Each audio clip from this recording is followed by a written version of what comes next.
The Tim Heale Podcasts. Ordinary people's extraordinary stories. Welcome to the Tim Heale Podcast and Ordinary People's Extraordinary Stories. I've got a fantastic guest today. So, without too much further ado, let's bring her in. Kari, welcome. So, Kari, Thank you. if you can tell me where you were born, not necessarily when you were born, because you're a lady. If you can describe to me what it was like where you grew up, the schools you went to, and the education that you received. So the floor is yours. I was born in Greenfield, Indiana, and I spent my life Indiana, United States, and I was born into a family with a mother who had a severe mental illness. She had paranoid schizophrenia, and I spent my early childhood with a mom who didn't understand about reality. So I grew up with thinking that it was that I was abnormal because I didn't see people who weren't there or bugs on the walls that weren't there. So I grew up with a very, very strange early childhood and didn't understand about um, what was real and what wasn't real until I started school. And then I realized when I got to school that other kids didn't have those experiences. And I started learning for myself that um, those were not normal occurrences. I had, there was a lot of, childhood abuse and everything that went on there. So I found my solace in school life and in church life. I was allowed to go to church and allowed to go to school, of course. And I had wonderful teachers that helped me, and I loved to learn. I had my grandmother at my side who helped me a great deal when I was growing up. Went to elementary school, went to in America middle school, and then to high school. When I got into high school, I was still very introverted and didn't talk to people very much. I stayed kind of to myself, although I was involved in lots of school activities. I still was very, very quiet and didn't want to express that, express anything. I just wanted to sit and observe. And that ability to observe has helped me throughout my life. Wow. So Yeah. you're falling into the trap. You're now getting out of high school. Let's drag you back. What was the area that you grew up in like? What was your street like in Indiana? Oh, I grew up in on farm country.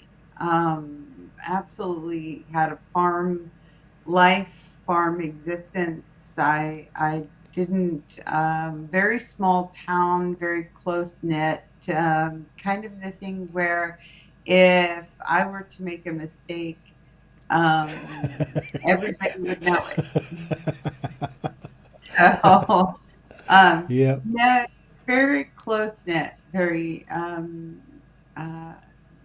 great community where you had kind of the old fashioned church home school. If you made a mistake in school, everybody else knew it at church and knew it at home. And yeah, so there was So a what was beautiful. the church like? The church that I grew up in is the denomination in the United States called the Church of Christ. And church was a place, again, where I felt safe and comforted, and I could grow and learn about God. So let's have a look at your elementary school. What what can you say about that? I mean, you grew up and your mother was seeing stuff that shouldn't be there and all the rest of it, and then you Mm. got to, I guess, either kindergarten or elementary school and found out people ain't seeing all that. So, Well, I was extraordinarily smart. and very, very willing to learn anything. So I had teachers that fostered that and helped me to grow and learn. Where I didn't grow and learn is in relationships. I didn't have friends when I was a child because I was so withdrawn. But I was really close to my teachers and was a really good student. Uh-huh. So what was your favourite lesson that you wanted to go to school? You had to get up for and you couldn't wait to get into school for. What was that? What was that lesson? I know you're looking for that one thing, but I loved everything about school. Any opportunity to learn. I was very good at math and was able to succeed in that and excel in that, and had teachers that helped me to go further than what was expected for my age. Hmm. So I guess you didn't have any sort of disliked I, lessons. you know, I did have a dislike. I didn't like gym class. Is that because I they made you wear a gym slip and make you run around? just I just wasn't really interested.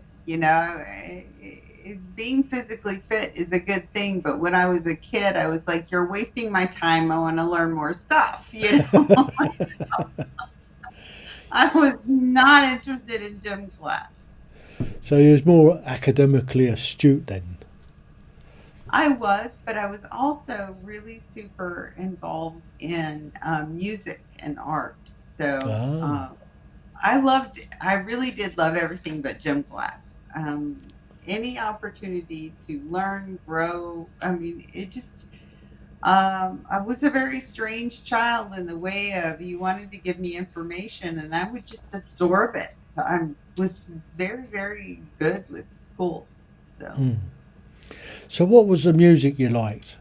And what instruments did you play? When I was a kid,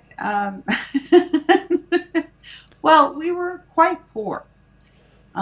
So mandatory in school, we learned to play the recorder. Do you know what that is? Yeah. Yeah, we learned to play the recorder, and I was very good at that. And I had a teacher that taught me how to play the ukulele, Oh. and that I learned how to play the ukulele when I was a little girl. Those were the instruments that I were available to me. We didn't have Hmm. piano or anything else, or the money to rent instruments Hmm. to learn the instruments. Although I really, really wanted to learn how to play the piano, and I did a little bit when I grew up. Hmm. So the ukulele then. So did you have a favourite singer? I mean, over here the ukulele's sort of associated Oh with a guy called no, I had what's a his favorite singer, name? but not with the ukulele. um, I did have a favorite singer, and I had George two. Formby. No. It was no, it was Barry Manilow and Barbara Streisand when I was growing up. Those are my Well, two they didn't play favorite. the ukulele. No, no, but it was available to me, so I Hmm. learned. You know. Yeah. So your music then. So you was into sort of Barry Manilow, Barbara Streisand, that sort of era Right, of music. right, and Even though they I didn't play the ukulele. true, but I sing and still sing to this day. And so it was Aha. a way for me to sing songs that I could sing. It was, and then when I was 14, I was able to afford to have a guitar and learned how to play the guitar quite well, so Aha. that I could sing. Brilliant. So move on a little bit then. Your elementary school Hmm. or your middle school. Middle So school. Yeah, middle school. So how was middle school? Was it all in the same school, all in the same town, or did you have to get on a big yellow bus and travel to school? Was in the same town. And yeah, I, like many pubescent children, I didn't really care for middle school. They do know how to take the fun out of life, don't they? Yeah, middle school children, when I was in middle school, are mean to each other, very mean to each other. Mm. And I don't know how they are today. I've raised my own children, but when my children went through middle school, seemed like the same thing, I, hormonally challenged children shoved in a school and yeah, expected to be nice, and they weren't. I think it's So, pretty much the same actually. If I'm honest, I yes, think I think they're all the same. That yes, period, that sort of that young teenage, where they're transitioning, where the puberty is right. kicking in, hormones all over the place, and they go around in cliques, and then the clique fall apart, and Well, I it's did well because awful. I'm very introverted, and I stayed to myself. I stayed way to myself. Yeah, but You know, but then you become a it's no target, don't fun. you? It's no fun to make fun of someone who doesn't respond, and Yeah, I didn't respond. I just would just look at them, and they'd be like, yeah, "Oh, yeah. Stay away from her. yeah, Oh, pretty oh, much." Billy No Mate's over there. Yeah. So, so let's. So your middle school wasn't particular success then. And what about Didn't once? So, but did you manage to carry on your learning, your soaking up knowledge? Absolutely, absolutely. Very good student. Spent my time doing things.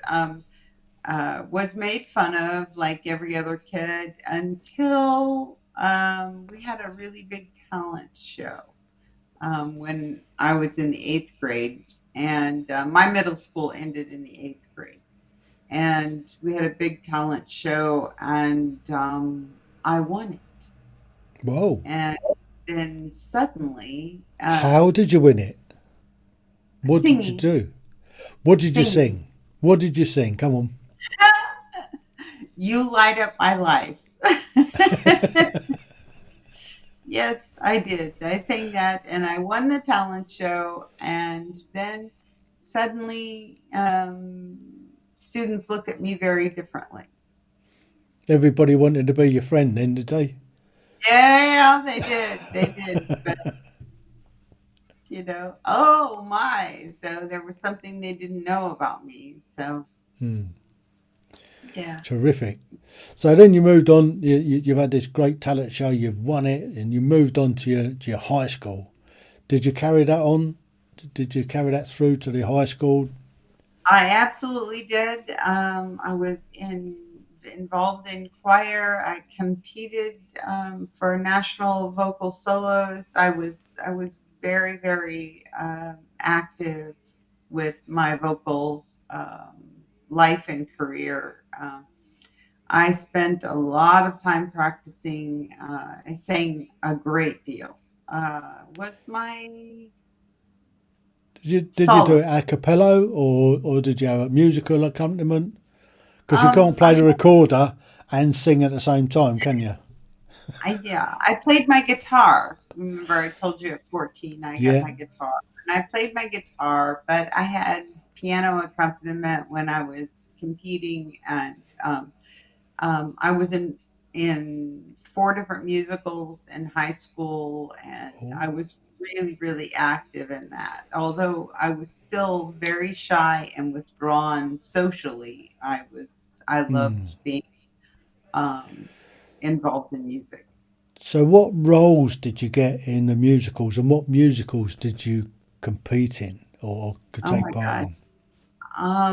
I played in the musical Oklahoma. Oh, yeah. Yes. And Oklahoma, da da da da da da da. Yeah, I know it. in Oklahoma, we did in our high school, we did Camelot, Oh, and I played King in Arthur. Camelot. and What role did you play in it? I was Did in you have a lead sing, or was you no just chorus. shoved back in the chorus? I had the lead in Once Upon a Mattress. Once Upon a Mattress? Once Upon a Mattress. That sounds a bit saucy. It it's kind of a fun thing. Carol Burnett did it on Broadway, and it was a big Broadway success. And it's basically based on Princess and the Pea, and it was just so much fun. It's a total comedy, and it's very fun. If you get a chance Was it a to see farce? if you get a chance to see the video of it, it's a crack up. See All Carol right. Burnett. It's just so funny. And I my choir director was helped me, coached me very, very much to be able to do that. He brought out my sense of humor and my silliness, and it was a wonderful thing for me to do. And then I had a lead role in South Pacific. Ah, South Yeah, Pacific. So what role yeah. did you have in that then? Who did you Oh, play? I can't remember the name of the character. It's been so long ago. I'm 58 years old. That was a long time ago. So Oh, you're just a slip of a girl. it was forever ago. So But you enjoyed it. That's the main thing. oh, I did. It was a way. It was an outlet for me. I Mm. really had a good time. And in school, I also was a member of the madrigal ensemble in high school, and that was all a cappella. And Mm.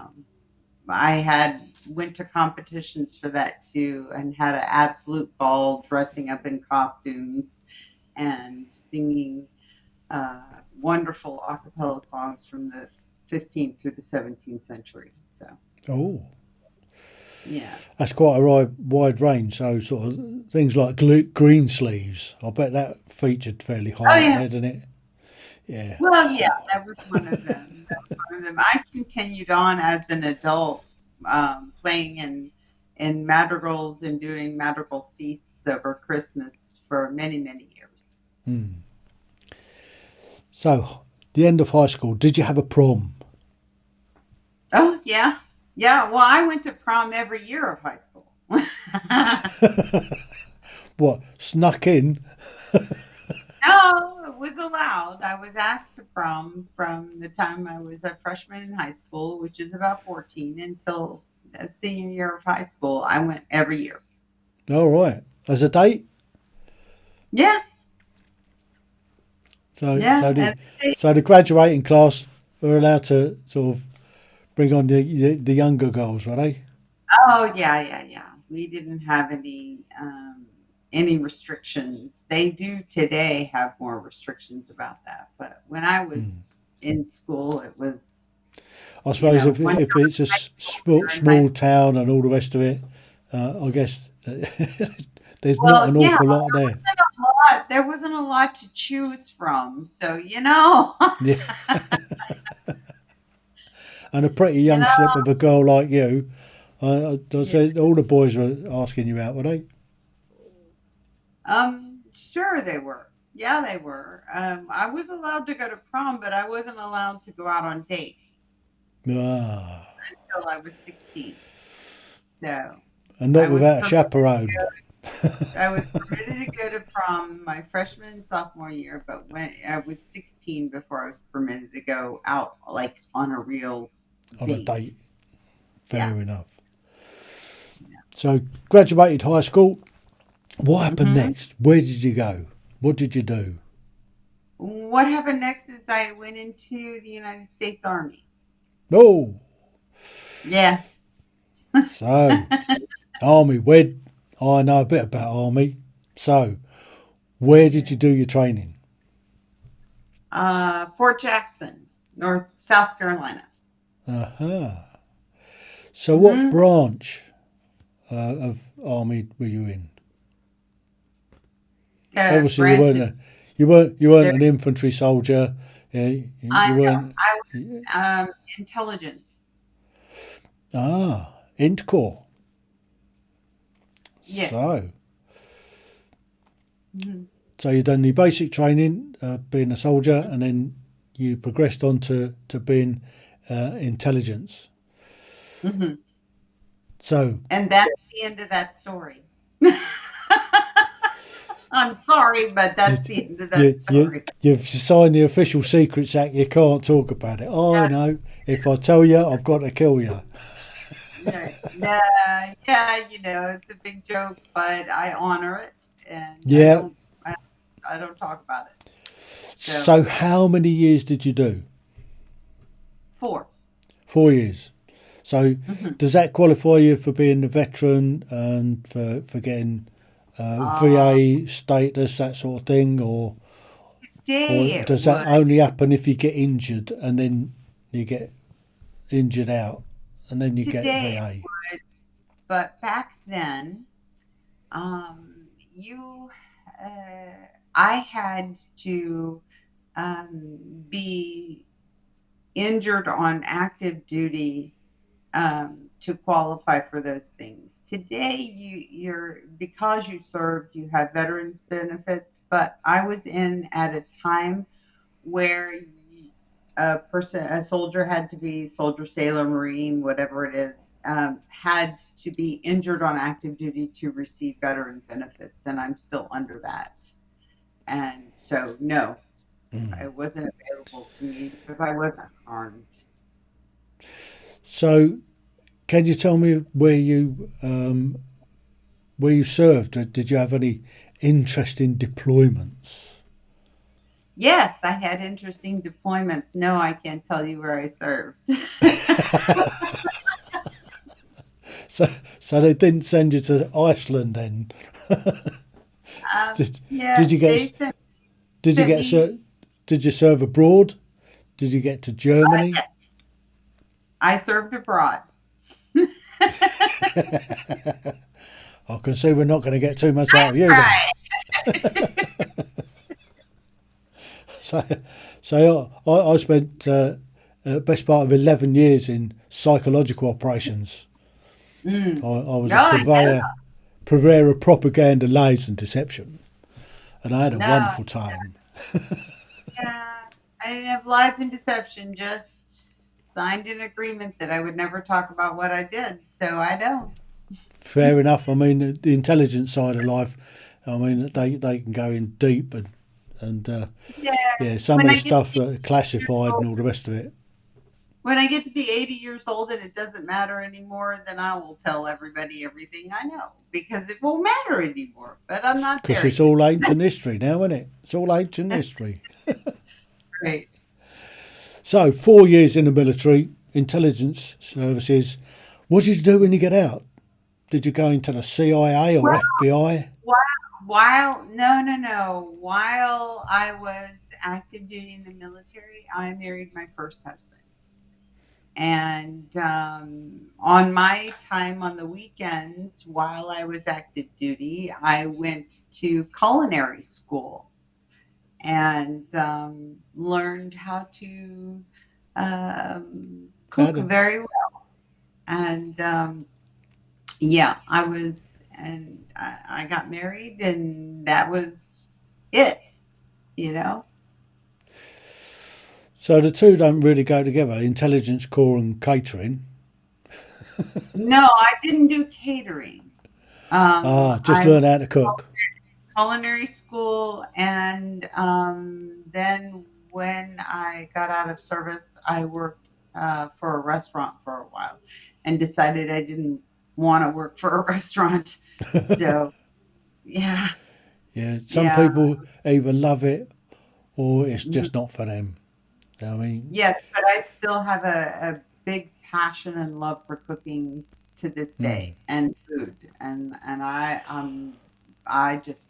love cooking, love I it. have a passion for eating. Oh, good. So does my husband. Yes, my Yeah, current husband is absolutely passionate about food. He doesn't know what's next. I yeah, cook food from all over the world. brilliant. So let's move on a little bit. You Mhm. came out of the military. You didn't like working for a catering company. What did you do? Well, babies came. Oh, I became a mother. Yes. saucepan Um, lids, kids. three children.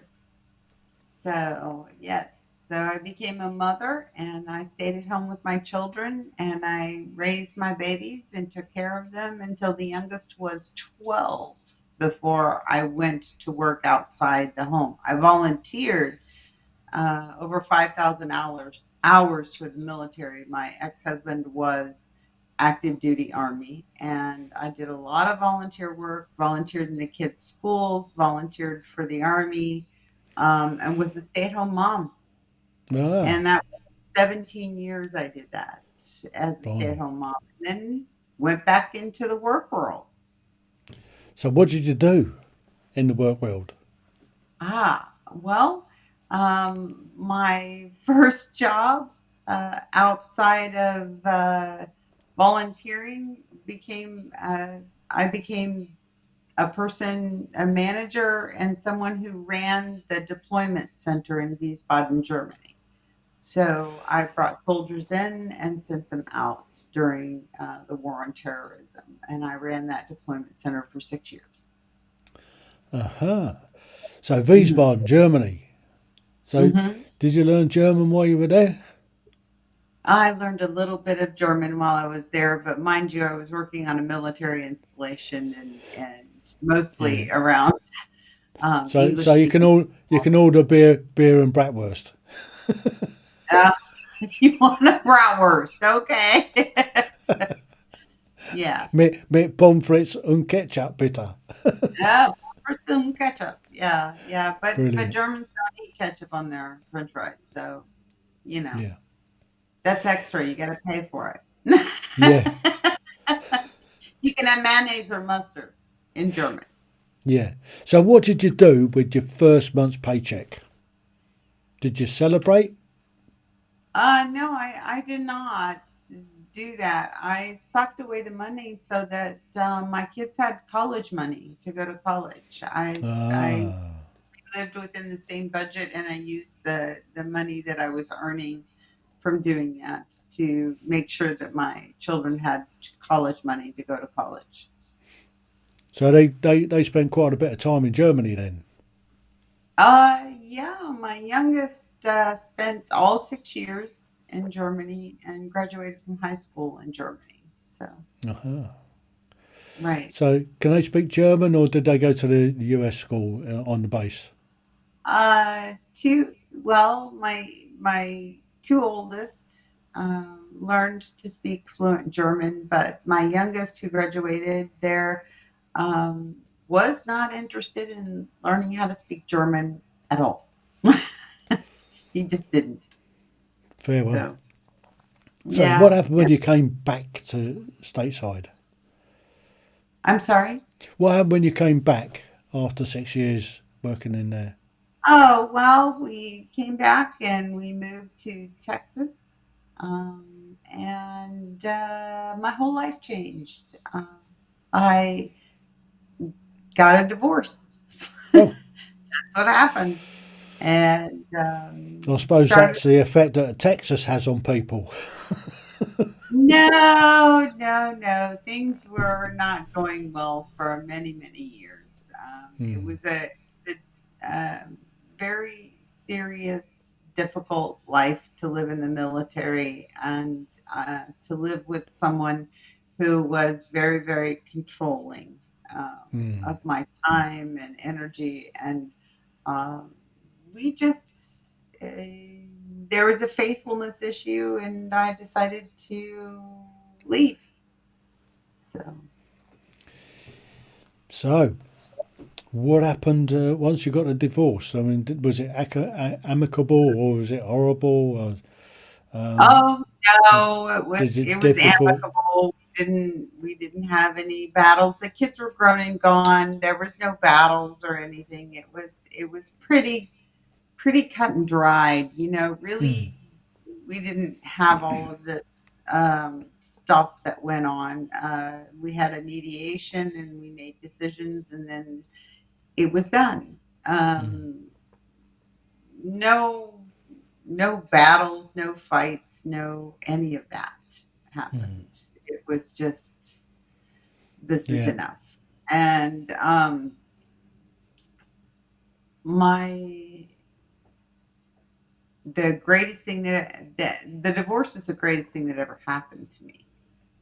Truly, uh, I learned more about relationships and more about what I wanted for myself and for my family and for those that were around me, friends that were around me. It was an extraordinary growth period for me where relationships are concerned.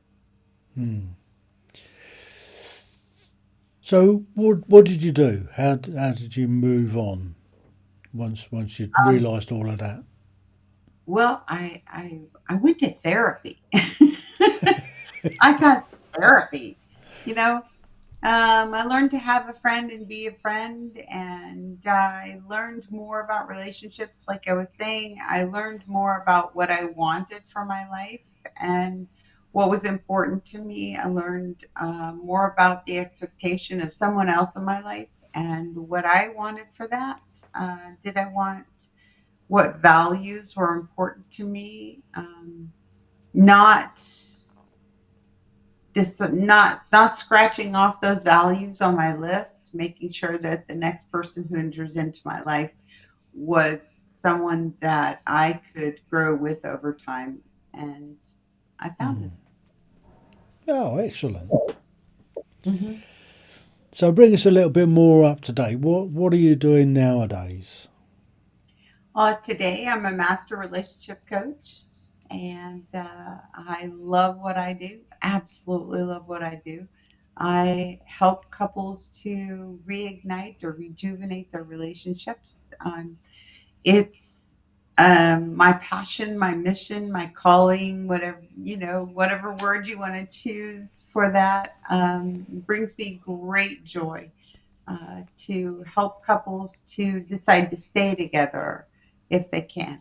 And I spend time teaching them how to go back to the love that brought them together and to examine their belief systems and to learn to listen to each other with their hearts instead of with their heads. Sometimes it takes a cool head to listen. Hmm. Yeah.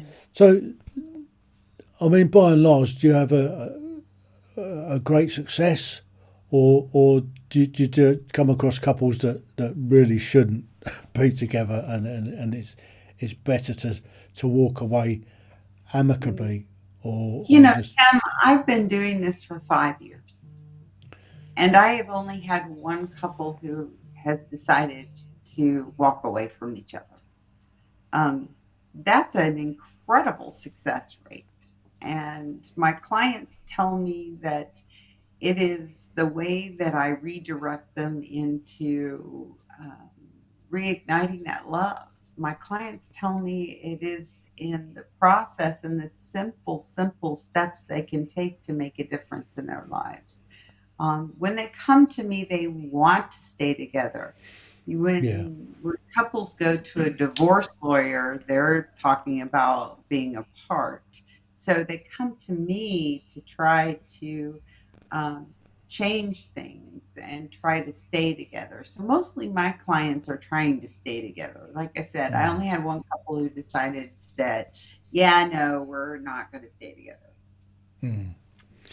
Yeah, I think there's a distinct um, when it comes to relationships. There's Mhm. there's those that there are worth saving, and there are those that just shouldn't be together in the first place. And I Sure, think sure. and I think most people that fall in love and all the rest of it, um, and been together for some time, there's they call it the 7 year itch, and and there's in every relationship there's a bit of up and down, there's a bit of rockiness that goes on, and it's just how couples deal with that, I think, and that's and my late wife, I mean, it was quite amusing because a lot of the time I was away, and if I'd been away on an operational tour, I'd be away for 6 months, and I came home, and within 10 minutes of walking through the door, it's like I hadn't been away. I just Oh, fall definitely. fall back into to the normal routine, and Well, I do and understand that with military life. I yeah, absolutely understand that. And and I think it takes a special type of woman to be married to a soldier. it The truly does. the current lady Hill, I mean, she's known me for I don't know 40 years odd, and so she knows what she was getting, so, and we kind of rub along fine. Um, we, we we Good, just good, yeah good. we just get on great together, which is really nice. So 13 years in now, and we're still passionately in love. And that's fabulous, Mm. and I'm definitely not here to say that, one time married is the only option. Of course, if a divorce has to happen, it has to happen. Mm. But I am here to say that there are options to keep you together if the Yeah, love is still there. And that's really what I do. That I have couples who've been married multiple times, and so in to avoid a go to avoid going through a divorce, they're willing to do whatever it takes to stay together, yeah, which is remarkable to me. Some of my clients have been divorced 2 3 times, and they're tired of they get married, yeah, divorce, get married, divorce, and they're like, there's got to be something that I can do to save this marriage. And remarkably, um, yeah. they find Stay that it is single. their choice. Right. You get somebody that's been married half a dozen times and it's never worked out. The best advice you can do is stay single. Well, a while back, I had a close friend who said to me, I don't understand. I keep marrying these guys. I keep having these problems. I keep marrying these guys. Now, this friend of mine's been married 5 times. And I looked at her and I said, did you ever consider that the problem might be you? Just I bet that saying. never crossed her mind. And we started really investigating that, and that she was picking men who were not good for her. She was choosing to go down this path, and that she could change that. And she's this is my friend, and she is married again, but she's been married again to the same man for 6 years and is absolutely totally in love with him, because she changed what she was looking for. Yeah. Before, the what she was looking for was not good for her, and Mm. we worked on what was good for her, and she found the one. Well, she didn't find him, he just appeared in her life. It's pretty magnificent, romantic Boom, story. he was there. It's very romantic. Brilliant. Mhm. Fantastic. So tell us a little bit about your book. Well, my book is Get Out of the Box and Into Play: The Secret to a Lasting Relationship. What the book is it's look, it's very simple. You can get the book and read it on a Saturday afternoon. The book has stories and simple steps that couples can use to make simple changes in their relationships. I don't know how many friends I know that have a book that's like 365 pages and is sitting on their coffee table, and they never crack it open. And yeah, it's a great book, but they don't do anything with it. This is Mm. a quick read with quick steps, and talks about it brings you from your belief system, and how my belief system and my spouse's belief system, mine, yours, everybody's belief systems are different. And we get together, and this is a conversation that we're so la la in love that we forget to have those serious conversations about our beliefs. And a lot of the conflicts happen in our relationships because we have conflicting beliefs. It's not that one person's belief is right or wrong, or the other ones for that matter. It's that they're different, and those things need to be discussed and worked through. I also go through and teach couples about acceptance and love and listening in the book, and we also talk about the two major malfunctions in any relationship, and the absolute biggest one is every human being's need to be right. That is the resounding theme. I'm right, you're wrong. I mean, we get so stuck in the need to be right, and if we can let go of the need to be right and just hold space for the person and let them express their own thoughts, feelings, all of that stuff. If we can just allow for that, it's really amazing what happens in communication, what happens in listening. I don't have to be right. So, and one of the things that I teach my all my clients is these three simple sentences, and that is, does it need to be said? Does it need to be said by me? Does it need to be said by me right now? And that is so important if you can think of that, because chances are, if you think of those three sentences, you're not opening your mouth. Takes so Usually, long to think about them.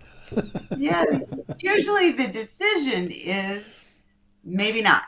you Mm, know, if you can let it go for an hour, chances are you're not going to say those hurtful words to your partner. mm, Chances mm. are you're going to go, well, did I? No, I don't want to say that. And whatever we can do to avoid harming the person that we love is important. Those words do hurt, and they're not easily taken away. So if you can use a tool to avoid saying those words, by all means, use a tool. Try your best not to do that. And the other thing is time out. We all need time out when we get too emotional, too angry, lonely, tired, hungry. Sometimes we just need to put, I don't care how old you are, you 2 years old, 80 years old. When you're feeling all that stuff, you need time out. Yeah. And time out is fabulous. So the other problem that I talk to couples about is the blame game. And in the book, it really explains about how dangerous and how destructive the blame game is, and I teach them tools to. I have one great sentence, Yeah. and that's, of course, dear, you're right.